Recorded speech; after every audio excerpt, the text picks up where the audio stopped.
This is Steve Pokorny of the Redeemed Vision podcast. I want to invite you to enter in to today. There's something very good in which we're going to be discussing. We're going to be doing a different format moving forward. It's been actually a few months since I recorded last, and there's been a discussion amongst our team, as this is the Redeemed Vision podcast is an outreach of freedom coaching. We're at freedom-coaching.net. We work to transform those who are trapped in the pornified culture to live a life of fulfillment. And I invite you to check out the work that we're doing there. And the work that we're doing here, as our team has been bantering around, we want to do more information. I think it's really important. I want to drive off, as there's some excellent content that can help us with our with education. And so that's part of the work here. And so as you're watching this on various platforms, if you'd share, click the thumbs up button, because these are important ideas to get across here. So the topic that I want to, and the way also before we get into the topic for today is these are kind of be shorter episodes. That's our hope. We want to do more of them, more frequently, less. They're going to be a little less in length. That's the goal here. And if you're seeing some things that you really like, drop us a line. Again, email address is steve@freedom-coaching.net, or you can go to our website, check out the work we're going there. If you yourself are having issues in wanting to live a chaste life, you can always drop us a line, and we're happy to help. But what I want to do is to get into today is a topic that's near and dear to my heart.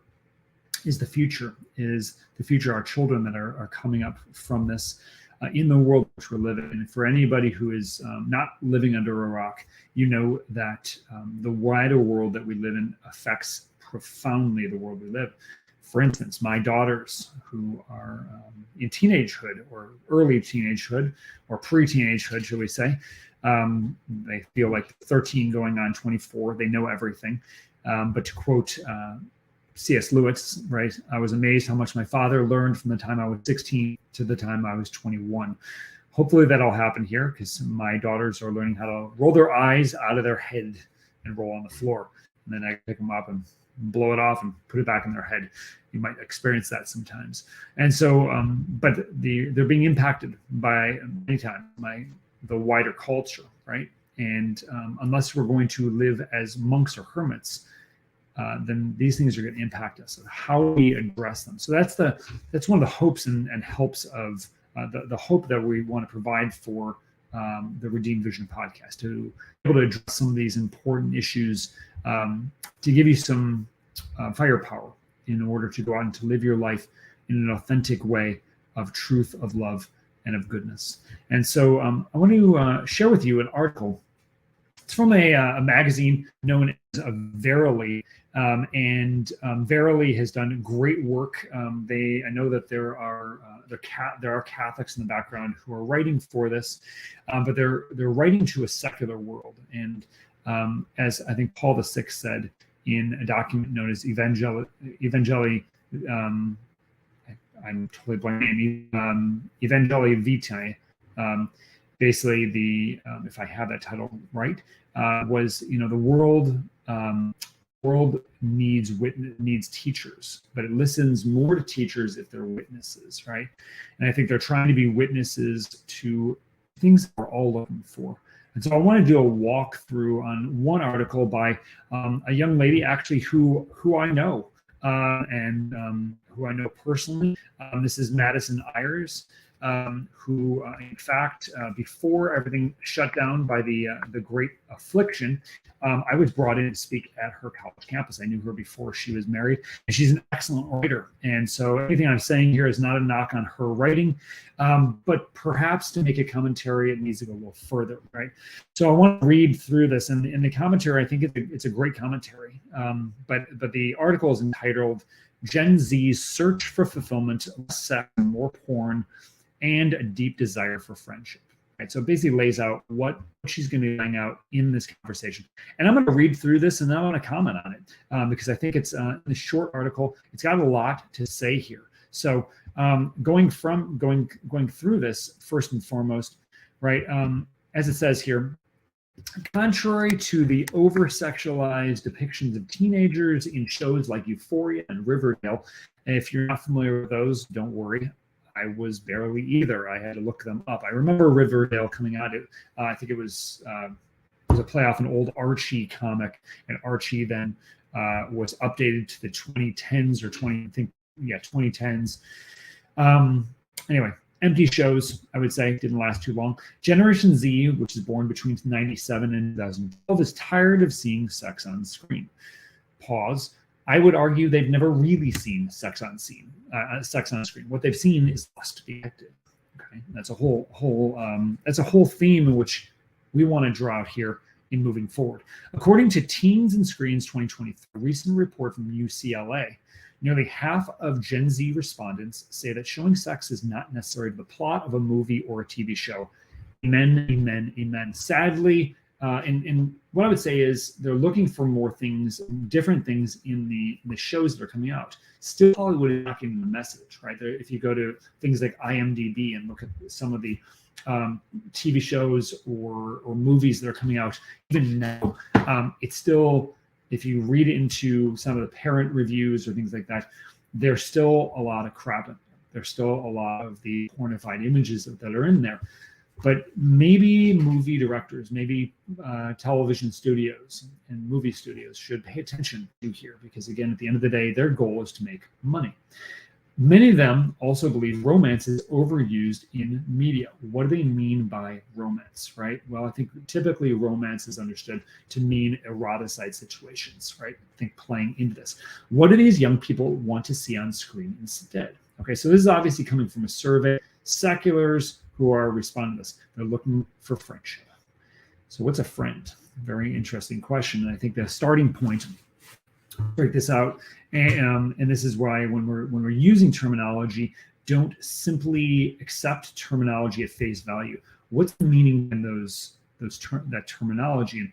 And from Aristotle, I like to draw from what friendship is another self. Pretty much every Friday, I meet with a group of brothers who they know that I have a platform here, but they don't care. Right? They like to punch me in the teeth where I need to be, metaphorically speaking, right? Where I get off my life, but also when I need encouragement. These are guys that I can lean on. As we can say, there's 6 deepest desires of the human heart: to see and be seen, to know and be known, to love and be loved, right? These are guys who see me, they know me, they love me, and I'm able to reciprocate this, right? In a very brotherly, masculine way, and that's a very good thing, right? So the desire here, that is a deep desire. So it's not really articulated what is friendship by this article by Mrs.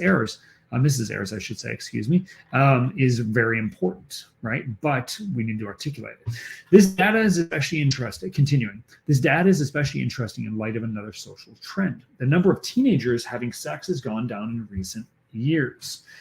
Whereas, and obviously the understanding is that of intercourse, but you stick with me. If we understand what sex is from the church's understanding, sex is intricately linked with marriage and family. Right? So teenagers really haven't been doing this, but I get the point that they're doing, and you probably do too. Whereas the majority of teens in the 1990s had lost their virginity by the time they had graduated high school, that is not the case today. Fewer than 40% of today's American high schoolers have ever had sex. That's intriguing, isn't it? Why? Well, ask some curious questions here. Does this mean Gen Z charting a different course than previous generations and seeking authentic friendships rather than sexual relationships during their youth? Well, unfortunately, the data tells a different story. Instead of becoming sexually active in their high school years, today's teens are turning to pornography. Okay, let's define our terms. We got to comment doing this. Most people don't really know what we're talking about. Pornography is any written, audio, or visual. Most people usually think of visual, that is trying to entice a viewer or a user to use another person as a means of one's own selfish sexual gratification. Okay, so and when we take this idea, that means pornography is way bigger than anything that's just online, right? It's the movies we see, the television shows, definitely online, going just to your mall, right? People dressing away, trying to entice the other person, not to see them as a person, but you objectify them. And for some people, that is trying to meet a genuine need in a way that it never can, right? But Ms. Ayers here is, I believe, Mrs. Ayers, she is limiting this to a discussion about what we find online. And I think that's a valid point here, right? And as the phrase goes, why buy the cow if I can just have the milk? Right? If I can, why have all the trouble, all the difficulty of getting into a real relationship, then I can just have all the pleasure. Okay, well, we're going to find out when we do that, there's a problem. Okay. In a survey of 13 to 17-year-olds, Common Sense Media found that nearly half of teens are intentionally viewing pornography, with an additional 14% viewing it unintentionally. The average age at which teens are first being exposed to pornography is now only 12 years old, with 15% of respondents reporting the first time they saw porn they were under 10. Okay, it's somewhere, I would say the average is somewhere between 8 and 11. That's been going on for a while. So it's a big issue here, and it's not the matter of if our kids are going to be exposed to this, but when. And when they expose this, what does that have? Well, how does it impact them? How does it impact others that they're involved with, their relationships, their workplace, their potential vocations going forward? Important things to ask here. What exactly has changed in the way that young people relate to sex and relationships? Is this a change for the better or worse? And most importantly, what can be done about it? Important questions here, right? We've got to ask some questions here, go to where truth lies, because only the truth will set us free. Before discussing the issues that Gen Z faces on this front, it's important to underscore the myriad benefits of teenagers being largely abstinent. Having sex at a young age can have negative effects on mental health, especially for girls. Studies show casual sex can worsen self-esteem, increase rates of suicidal ideation, and create physical and mood-related problems which ripple to adulthood. Okay, let's talk about this for a second, right? In this, we find that the people, right, what are they told? The promise is that, like in these romanticized relationships, eroticized relationships, this person's going to want me for me. Well, the way that most guys look at those relationships is not a lifelong lasting relationship where I'm going to get to really see this person. No, in many cases, it's about the feelings I can get from this person. Well, again, if we start to treat people in this way that I'm seeking just my feelings, well, if I get these feelings from you, I might be able to get them from others. And what happens is, because pornography, especially the digitization of pornography, what can happen here is they instead of feeling confident, they begin to think, what is wrong with me? Why am I not good enough? Because even though a phrase from an older movie called Vanilla Sky, your body makes a promise even if you don't. When we engage in this behavior, right, it's a promise of forever. But if it was never intended to be that way by the words that they're speaking, then what it becomes is a lie.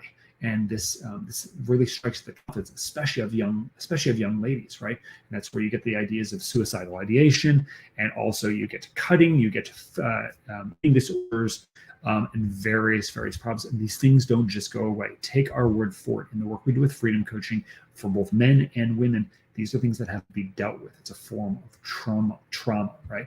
Because our sexuality was created as gift, to live as gift, and when we don't experience that, then there's problems that come in, right? And so we've got to work through this and get it healed. Sadly, many people are not dealing with this, and they're just kind of stuffing it under the rug, and it's having massive problems. The population that experiences the most dramatic difficulties from sex is girls under the age of 16. This group faces increased rate of depression or anxiety after they become sexually active, which makes sense given the hormonal differences in the way that men and women react to sex. Okay, so I said that women are like a women are like a crock pot, men are like a microwave, right? We're easy to get aroused, and then we just want to be satisfied. And whereas women, they want the story, they want things to go on. This is where we see the difference between the use of pornography, the types of pornography. Typically, male-oriented pornography is focused on mere body parts, on the action itself. Women, typically, it has been about their relationship in the story that builds in there. Women experience intense emotional bonding after sexual experiences, which they should, which means that they later break up with their partner or are ignored by him at school the next day. As is the case of teens, they often feel emotionally vulnerable and anxious. Adult women experience these effects too, but for the teenage brain that is still developing, the effects are more Profound. Amen. Amen. Absolutely true there. From a physical health standpoint, it is also advantageous for young people to wait to have sex. Teen pregnancy rates have been falling since 1991. Did you know that? Interesting. Unfortunately, the falling rates of teen sexuality are not analogous to rates of sexually transmitted infections, such as STI rates have actually increased since the mid-2010s. While the increase in STI rates is a topic for another, National Geographic explores some potential reasons for it, including some cases of STIs going undiagnosed during the pandemic. Very well may be true. A sizable portion of young people who remain abstinent are avoiding the physical health effects that come with STIs or teen pregnancy, in addition to the social net effects. So it is largely a boon for teens to wait to have sex. If you want to have, to my young brothers and sisters who might be hearing this, if you want to have a really successful, finish high school, go to college, get a degree, maybe not even go to college perhaps, right? But finish high school, get married, then have children, right? What happens is those who do follow that pattern typically are much better off financially. And we don't know what's exactly going on with the economy right now, whether that's going to hold true, but historically that has been true. And the foundation of civilization is marriage and the family, right? And whereas money can come and go, jobs can come and go, those who we are entering into the relationship, that is what is going to stand the test of time.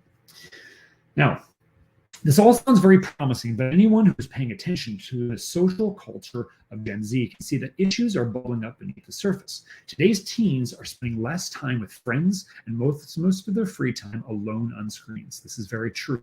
I recommend all of you, and I'm hoping to have this guest on a future podcast, is the author of Glow Screens, and I don't have my book in front of me. Glow Screens is an excellent resource on what screens are doing. This was actually 2016 it came out. The technology is a little dated. No commentary on AI because it really wasn't prevalent back then. But the damaging effect for young children is critical. If we look at what happened during 2020, during the pandemic, and during the Great Affliction, right? So many children were stuck at home, having to be on screens for school, and they're cut off, and especially the developmental, the lack of development that's come up. The studies that are coming up, so many of these kids are behind emotionally, 4, 5, 6 years from just those 1 or 2 years away from their peers. And these are these young people who are growing up. Their bodies may mature physically, but emotionally they're not, right?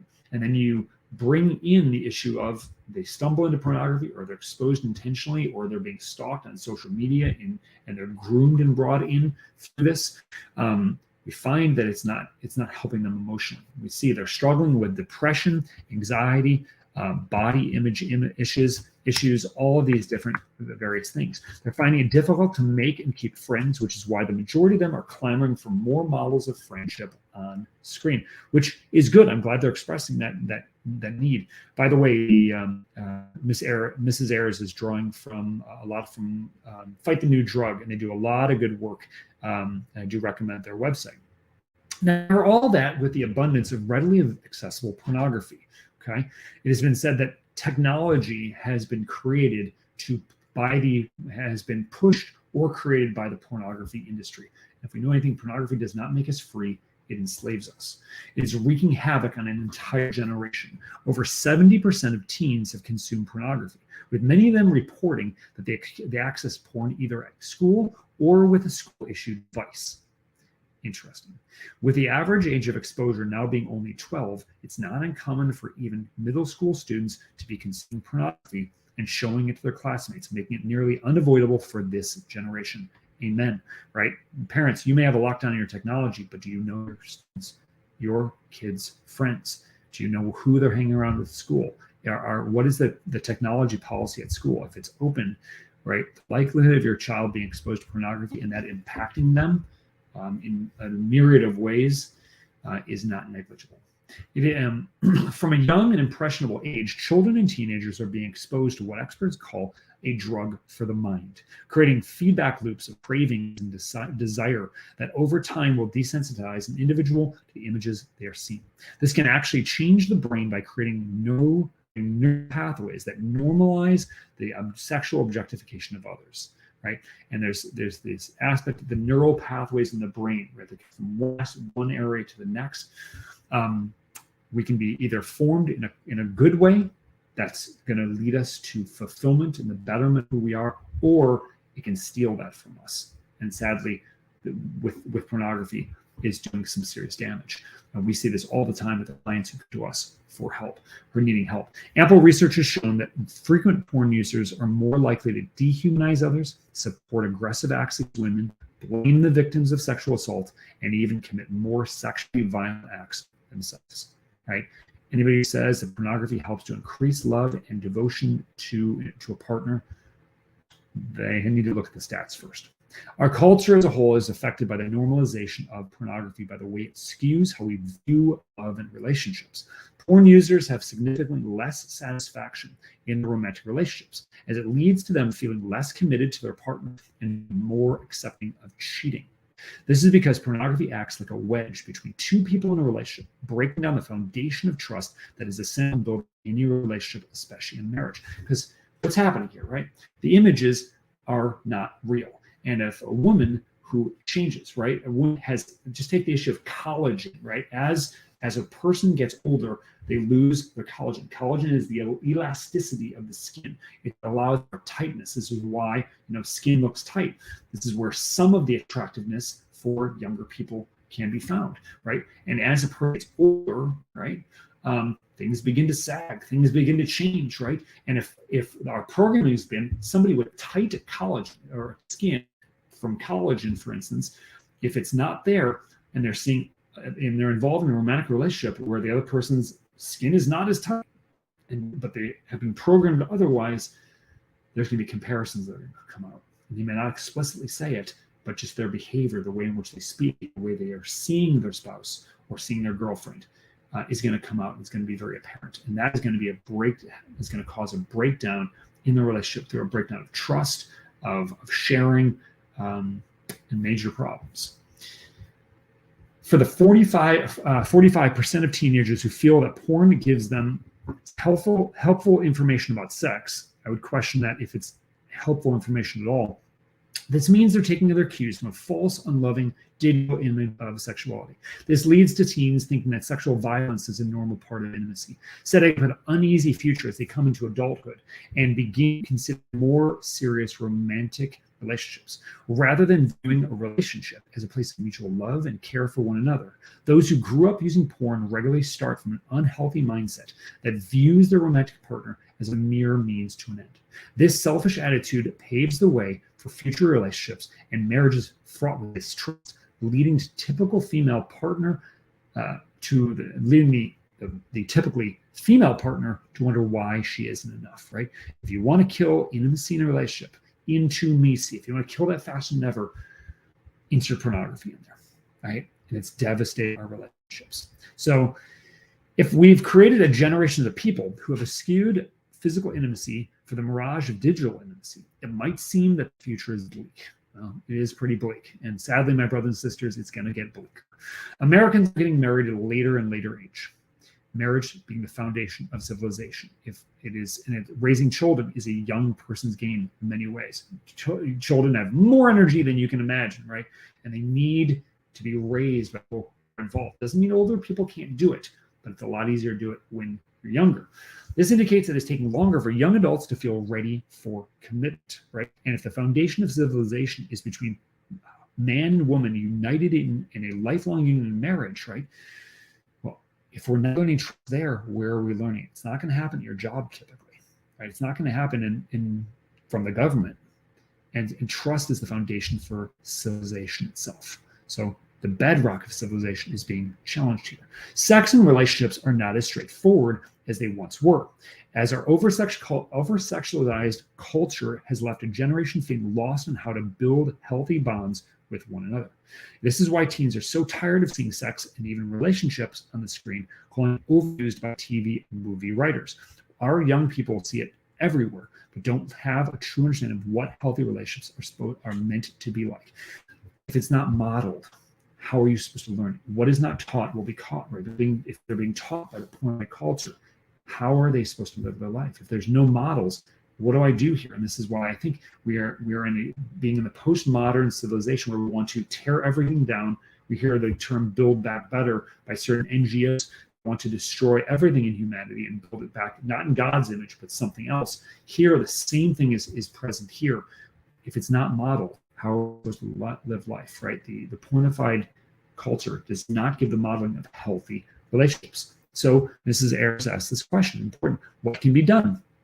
The answer lies in the very thing that over 50% of Gen Z is asking to be represented in their media: friendships. Young people, especially teens, deeply desire true friendship. Having friends helps essence with life skills necessary for adulthood, which includes an understanding of what future romantic relationships relationship and marriage might look like.